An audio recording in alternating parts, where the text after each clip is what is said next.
Welcome back, everyone. I want you to welcome Danish.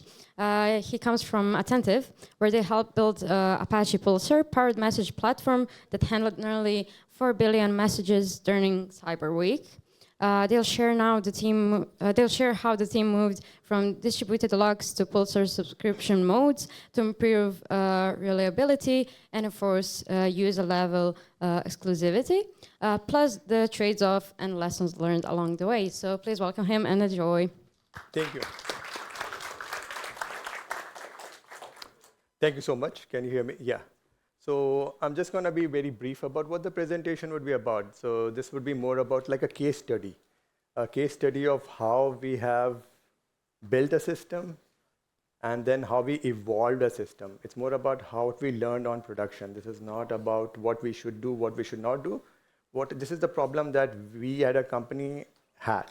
So how do you digest this presentation?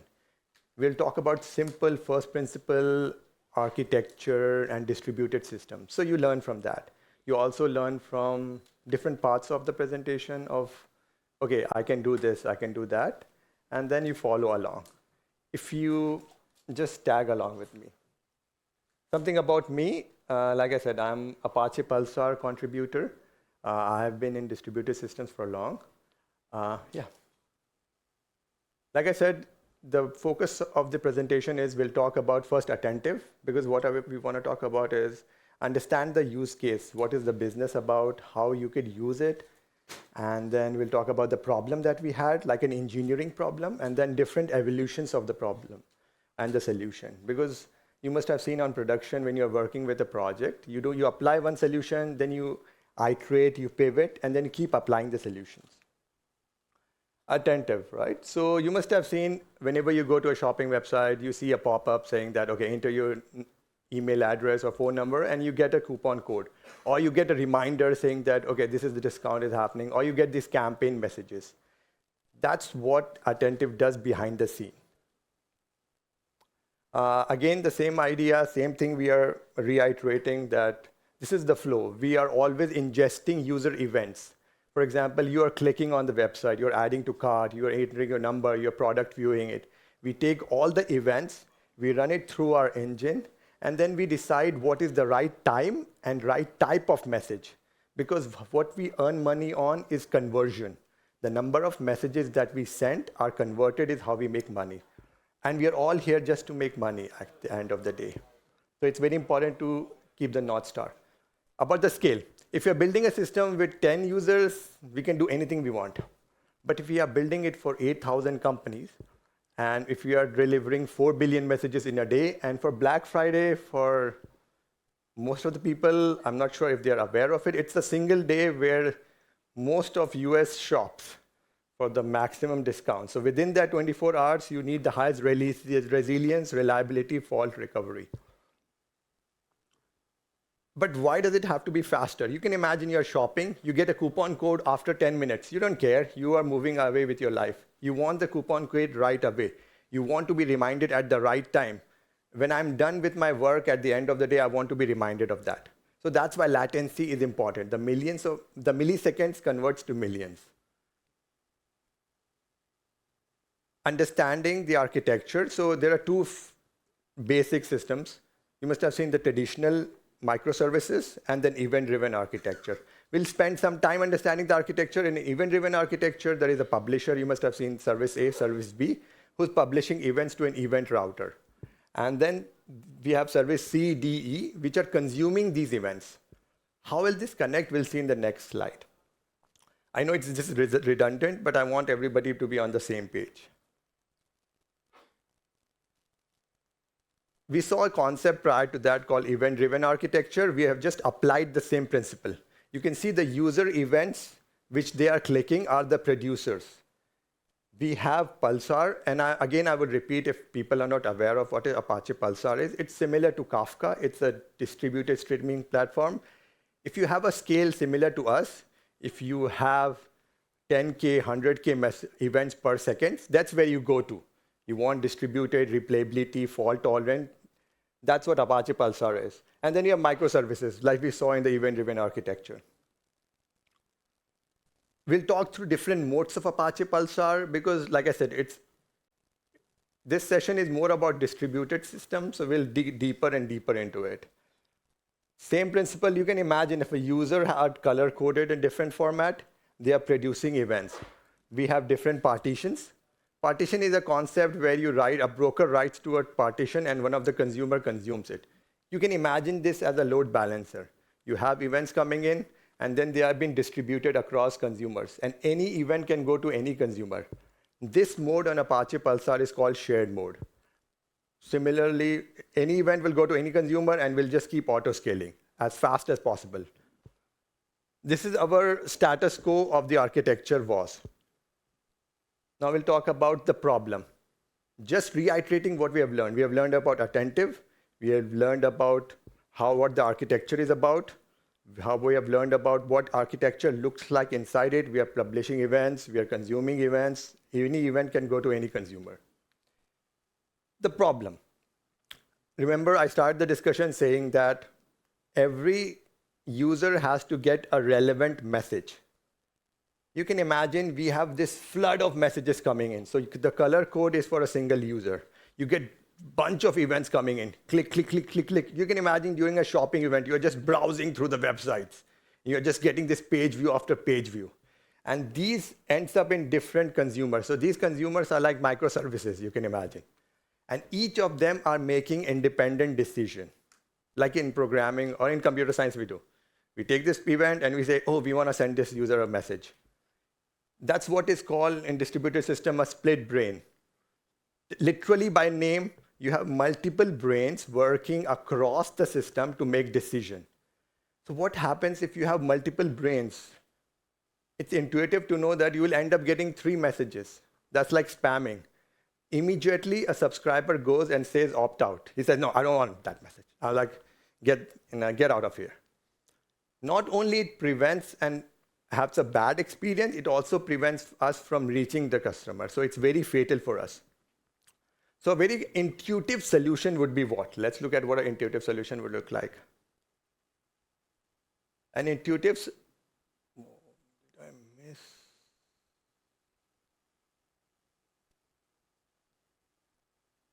Give me a second.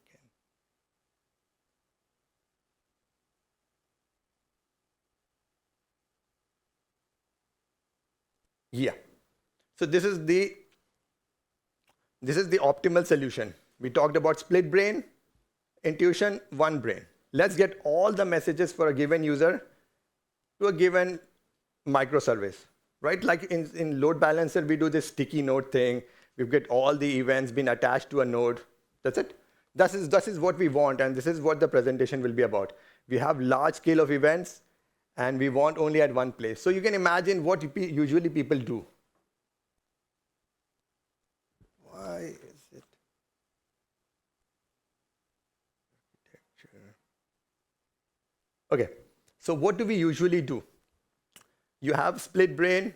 You want to have mutual exclusivity. It's a term that is being used, and it's not a special. It's about having locks. We want every distributed services to lock it. Nobody performs any action on an event if you don't have a lock. And I'm pretty sure a lot of people must have worked with locks. It's a common concept. So we use a lock. And what is the standard thing of using a lock is we want to use a distributed lock because we're working with distributed systems. So we use Redis. Common thing, we don't want to use Zookeeper because it comes with strong consistency, but the scale and throughput is lower.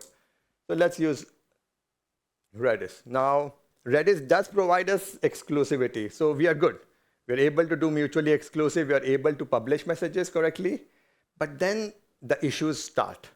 At scale, we start having issues. Let's look at one of the issues. When the shopping events and the traffic rises, we have lock contention. What is lock contention is every service waits for saying that I'm going to wait for 5 seconds to acquire a lock. It fails. It fails. Because you can imagine we have concurrent events, and you can see the spike in unable to schedule a lock. So what happens when you're unable to schedule a lock? You retry. So you see the latency is increasing. Another thing that happens, and I think you all have to focus a lot right now, is consumer stalling. You can imagine like these things which we are seeing right now are consumer. These are different microservices waiting to acquire lock. The green things is the one that has acquired the lock, and the red ones are waiting out. So you can imagine your throughput just reduces by 1. Like it just reduces. You have 3 nodes. Instead of that, only 1 node is working. A broader overview, and I would recommend everybody to read an amazing blog by Martin Kleppmann, has written about issues with Redis as a distributed lock, and a broader concern of what can happen. I will not go over it, but if you are looking into distributed system, it's amazing to read about it. So what do? We tried one evolution. Like I talked to you about it in this presentation. We will go at it one at a time. So we did this. We applied this in production. We saw everything happen. So we go back to the drawing board.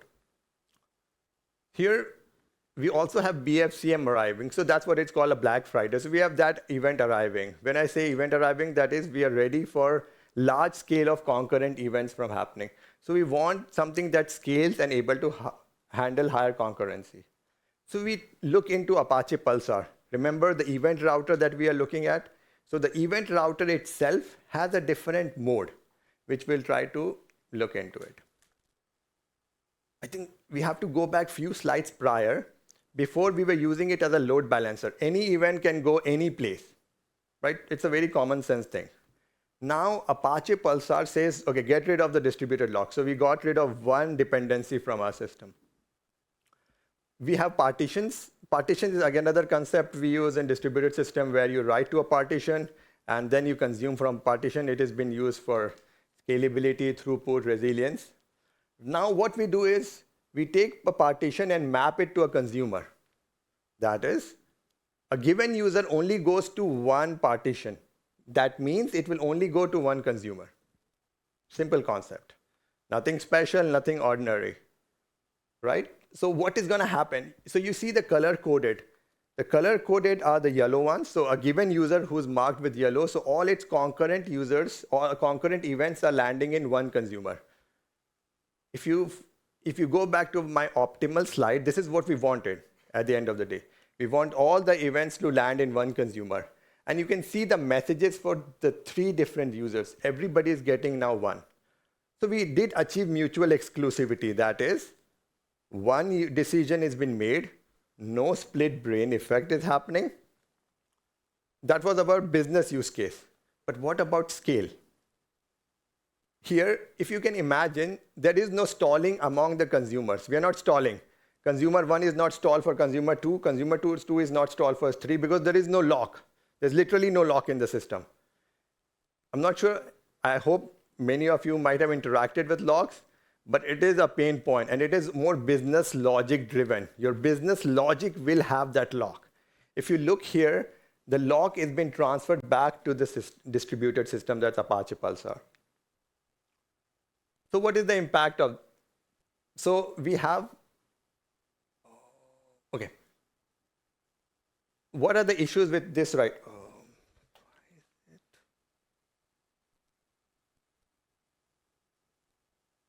Okay, so now we saw all the good news. Now let's look at all the bad news. And like I said, in this theme will keep repeating itself. We'll add a distributed system, we'll see all the good things, and then we'll open the box and we'll see all the bad things that can happen. If you intuitively think about it, there's another term in distributed systems, we say head of the line blocking problem. And I would try to put an example. For example, you are taking a coffee and you have a queue. The person who is in front of the queue takes 5 minutes. So the whole queue is blocked. So you can imagine if all the events are going to one consumer, a certain set of events, if certain thing happens to that consumer, all the set of events are now blocked. Nobody can go further. Prior, in a load balancer kind of fashion, it could have just gone to any other. But now we have a head of the line problem. So we are stalling again, but for a smaller set of keys or smaller set of events. We are working with partitions. So auto scale is not possible. You can imagine, if you think carefully, the number of consumers that we can have should be equal to the number of partitions. Then only that one-to-one mapping will exist. Retrial also doesn't exist. And you can imagine, we want to handle increase in traffic because shopping traffics are quite all over the place. You can't put 4 nodes and be happy about it. You don't know what traffic is going to happen. So to have much more sustenance, we should have auto scale. So which is not possible right now because we are bounded by the number of partitions. Even if you add more nodes, those nodes will not work. So what do we do right now? We move to another mode of solution, which is again looking into Apache Pulsar. We tried key share, we tried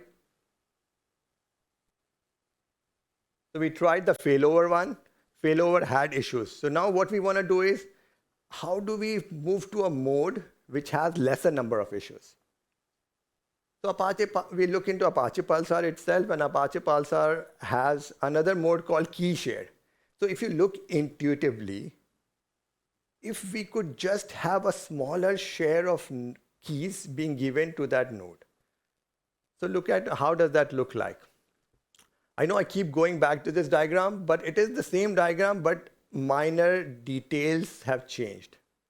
You can see the pointer instead of partition 1 and 2. Now, we don't care how many partitions that exist. What we want is we have a hash code which says, for a given hash keys, go to a certain number of consumers. That's why it's called key shared. We take a key and we share it only across a given node. That means you can have 2 partitions and you can have 3 consumers. You can add as many consumers as possible based on the hashes that you are creating. Repeating again, we are again able to achieve that mutual exclusivity of 1 to 1.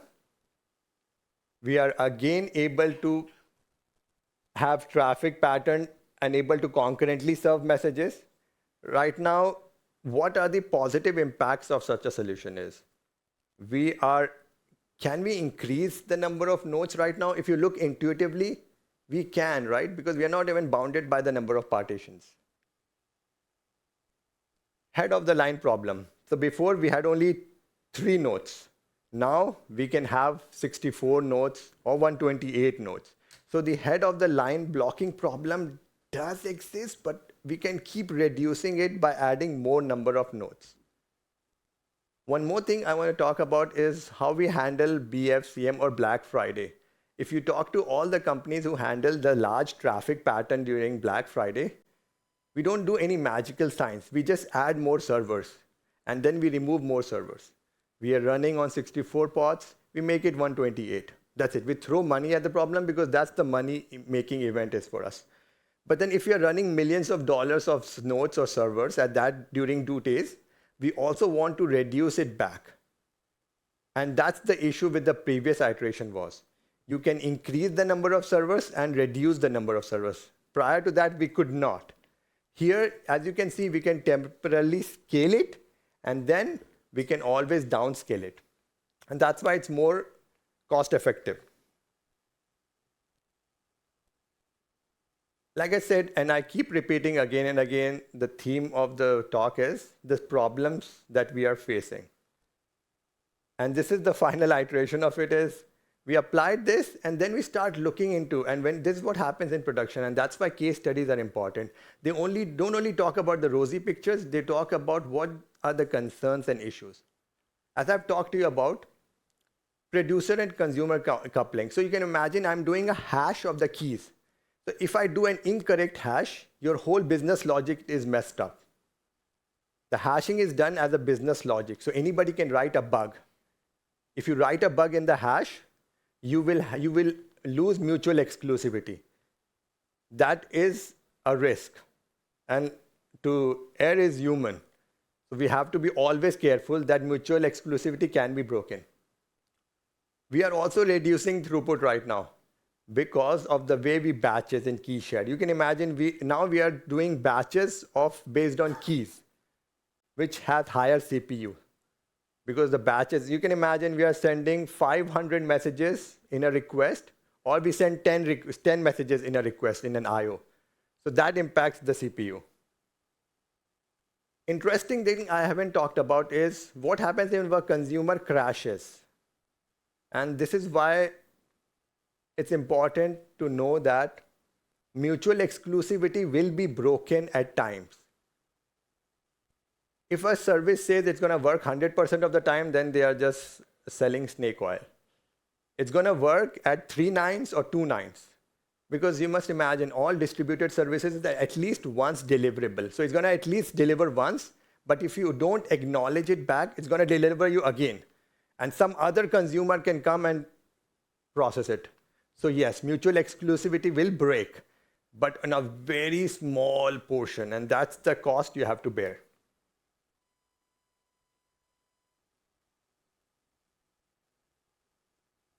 This talk, and I just want to revise what I've done in this presentation is, we have talked about Attentive, what it does, how it does, sends messages.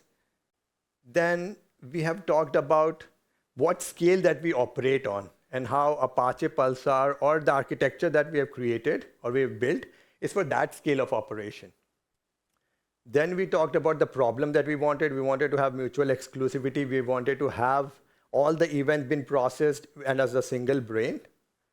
Then we also talked about solutions. We started with Redis as a distributed lock, which is a status quo in the industry. Anybody who want to do distributed lock just goes to Redis, applies Redis, locks the system out, and moves ahead. If you have a business use case like us who wants to have low latency, then you move ahead to the evolution 2. In evolution 2, we applied one. We just threw Redis. We moved to existing system. We use Apache Pulsar. We got to a mode. We got mutual exclusivity, didn't work. We keep iterating to another version until we reached it. Still not perfect, but good enough for us. Not perfect, good enough. There's a difference between that. So that's what the lesson is about here.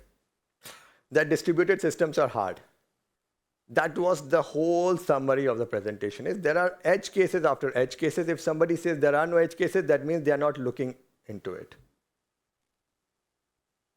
The summary also of the talk is that you can remove, you have to look into your own services. For example, we got rid of distributed service like Redis, so we have less dependency. And then you can reuse existing system, right? So that you can see what existing architecture you have, which can provide same kind of guarantees. Business logic. Right now, the business logic has no idea. You always try to look into distributed systems for some of the business logic implementation. So your business logic becomes simpler, more testable, more functional, and lesser number of edge cases. That's it from me. Thank you so much, and thank you so much, Belgrade, for listening and through me, and I really appreciate that, all of you. So if you have any questions, so please feel free.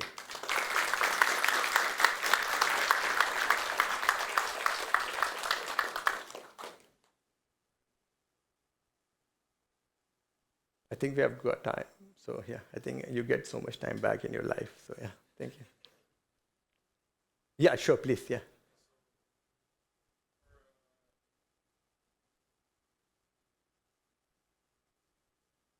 So we use AWS for hosting Apache Pulsar, if that answers your question. Yes, we are using Kubernetes, and we use Mastro with a lot of Flink. So you must have seen in event-driven architecture, you will get events. You'll keep getting events. So use Flink to say, and the teams that we have says, okay, I want this event, this event, this event. So we have Flink. And if just to repeat what a Flink is, one of the functions of Flink is takes events and joins them and publishes somewhere else. So that's what Flink does. It says, I want event A, event B, and event C. And we create a team, and team gets those events in a different topic. And topic is a queue. So, yeah. Yes, please. Yeah, you first.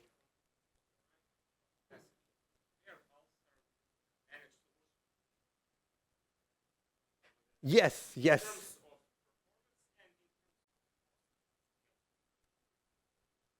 Yes, so I would say SQS is more closer to Redis on persistence mode than Apache Pulsar.